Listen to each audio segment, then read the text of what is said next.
Just want to run that soundbite from Paul Ryan. We just got it in. Roll it, please.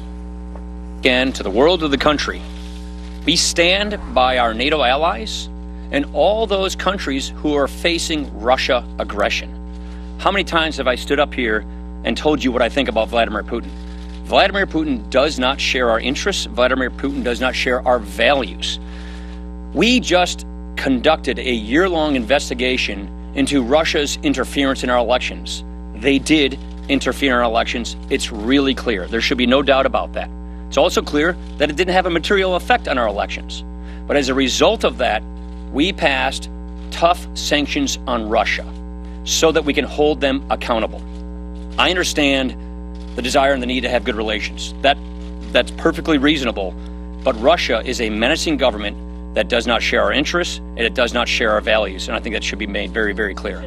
Brian, I don't know whether you could hear that, but Paul Ryan's coming down pretty strongly on the president. Yeah, but I thought it was still, he didn't say it's treasonous. He didn't say the president's got to walk it back. He said, listen, they meddled in our election. I understand you have to have relations.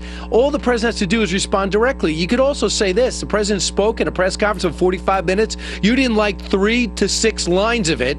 Excuse me. He's got to go do it, but from here on in, we don't need to win them over. We need to get them to fear and respect us. Who has done more, President Obama or President Trump?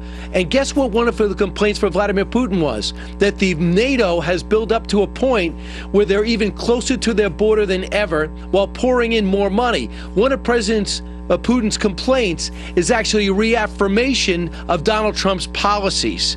So as usual, drill down a little bit more, and I think you might be happier, and I think the critics might be sleeping better. All right, gotta go, Brian, but I think